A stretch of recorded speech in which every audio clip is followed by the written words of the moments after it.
ಜೊತೆ ಸಾಕಷ್ಟು ಒಡನಾಟ ತಮಗೂ ಕೂಡ ಇತ್ತು. ಹೌದು. ಇವತ್ತು ಅವ್ರು ನಮ್ಮನ್ನು ಅಗಲಿದ್ದಾರೆ. ಮನೆಗೆ ನಾನು ಅಂಬರೀಷ್ ಅವರು ಹಲವಾರು ಬಾರಿ ಬಂದಿದ್ದೀವಿ. ಅವ್ರ ಜೊತೆಲಿ ಕೂತ್ಕೊಂಡು ಊಟ ಮಾಡಿದ್ದೀವಿ. ಎಷ್ಟೋ ಸುಂದರವಾದ ಸಿಹಿ ನೆನಪುಗಳು, ಎಷ್ಟೋ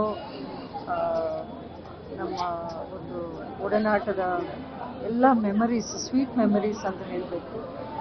ಇವತ್ತು ತುಂಬ ನೋವು, ತುಂಬ ದುಃಖದ ವಿಚಾರ ಇದು. ಸರೋಜಮ್ಮ ಇಲ್ಲ ನಮ್ಮೊಂದಿಗೆ ಅನ್ನೋದು ನಮ್ಗೆ ಯಾರಿಗೂ ಒಂದು ರೀತಿ ಡೈಜೆಸ್ಟ್ ಮಾಡ್ಕೊಳ್ಳೋಕ್ಕಾಗದೇ ಇರೋವಂಥ ವಿಷಯ. ತುಂಬ ಅಭಿಮಾನ ಅವ್ರಿಗೆ, ಅಂಬರೀಷ್ ಅವ್ರ ಬಗ್ಗೆ, ನನ್ನ ಬಗ್ಗೆ, ನಮಗೂ ಅಷ್ಟೇ. ನಿಜಕ್ಕೂ ಹೇಳಬೇಕು ಅಂದರೆ ಅವರು ಒಬ್ಬರು ಲೆಜೆಂಡ್ರಿ ಪರ್ಸ್ನಾಲಿಟಿ.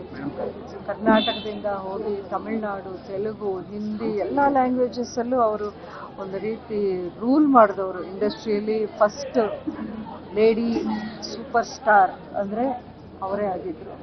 ಇವತ್ತಿಗೂ ಅವರ ಒಂದು ಫ್ಯಾನ್ ಫಾಲೋಯಿಂಗು, ನೀವು ಹೊರದೇಶಗಳಿಗೆ ಹೋದರೆ ಹೆಂಗೆ ಮುಗಿಬೀಳ್ತಾರೆ ಜನ ಅನ್ನೋದನ್ನ ನೀವು ನೋಡಬೇಕು. ಅವ್ರ ಬಗ್ಗೆ ಅಷ್ಟೊಂದು ಪ್ರೀತಿ ಇಟ್ಕೊಂಡಿದ್ದಾರೆ ಜನ ಎಲ್ಲ ಕಡೆಯೂ. ಅವರು ಅಷ್ಟೇ ಎಷ್ಟು ಹಂಬಲ್ಲು, ಎಷ್ಟು ಡೌನ್ ಟು ಅರ್ತ್ ಆಗಿರೋರು ಅಂದರೆ ಯಾವತ್ತೂ ನಾನು ಸೂಪರ್ ಸ್ಟಾರು, ನಾನು ಇಷ್ಟು ದೊಡ್ಡವಳು ಅನ್ನೋದು ಎಲ್ಲೂ ತೋರಿಸ್ಕೊಂಡಿಲ್ಲ. ತುಂಬ ಫ್ರೆಂಡ್ಲಿ ಆಗಿರೋರು ಎಲ್ರಿಗೂ.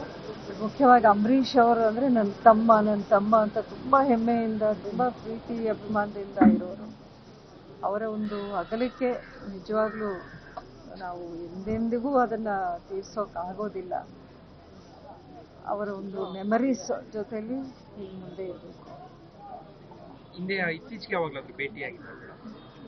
ಲಾಸ್ಟ್ ಇಯರ್ ನನ್ನ ಬರ್ತ್ಡೇ ಫಂಕ್ಷನ್ಗೆ ಅವರು ಬಂದಿದ್ರು. ಪಾಪ ಹುಷಾರಿರಲಿಲ್ಲ ಅಷ್ಟೊಂದು, ಆದ್ರೂ ಇಲ್ಲ ಸುಮಾ ನಿನ್ನ ಬರ್ತ್ಡೇಗೆ ನಾನು ಬರಲೇಬೇಕು ಅಂತ ಹೇಳಿ ಅವ್ರು ಬಂದಿದ್ರು. ಹಾಗೆಯೇ ನನ್ನ ಈ ಪೊಲಿಟಿಕಲ್ ಜರ್ನಿ ಅನ್ನೋದು ಸ್ಟಾರ್ಟ್ ಆದಾಗಲಿಂದನೂ ಅವ್ರು ನನಗೆ ದೊಡ್ಡ ಶಕ್ತಿಯಾಗಿದ್ದರು.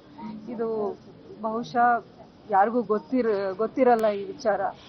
ನಾನು ಫಸ್ಟ್ ಎಲೆಕ್ಷನ್ಗೆ ನಿಂತ್ಕೋತಾ ಇದ್ದೀನಿ ಅಂದ ತಕ್ಷಣ ಅವರು ಫೋನ್ ಮಾಡಿ ನನಗೆ ಆಶೀರ್ವಾದ ಮಾಡಿದ್ರು. ಯಾವುದೇ ಕಾರಣಕ್ಕೂ ನೀನೇ ಗೆಲ್ತೀಯ, ನೀನು ಒಳ್ಳೆಯವಳು, ನಿನಗೆ ಭಗವಂತ ಒಳ್ಳೆಯದನ್ನು ಮಾಡ್ತಾನೆ, ನನ್ನ ತಮ್ಮ ಎಲ್ಲ ಒಳ್ಳೆ ಕೆಲಸವನ್ನೇ ಮಾಡಿದ್ದಾನೆ ಈ ಪ್ರಪಂಚದಲ್ಲಿ, ಅವನಿಗೆ ಅನ್ಯಾಯ ಆಗೋದಿಲ್ಲ, ಅವ್ರ ಕುಟುಂಬಕ್ಕೂ ಅನ್ಯಾಯ ಆಗೋದಿಲ್ಲ. ಈ ರೀತಿಯ ಧೈರ್ಯದ ಮಾತುಗಳನ್ನು ನನ್ನ ಉದ್ದಕ್ಕೂ ಈ ಒಂದು 6 ವರ್ಷಗಳಲ್ಲಿ ಅವ್ರು ಎಷ್ಟು ಬಾರಿ ಫೋನ್ ಮಾಡಿ ನನಗೆ ಹೇಳಿರ್ಬೋದು, ಅದನ್ನು ಎಣ್ಸೋಕ್ಕಾಗಲ್ಲ.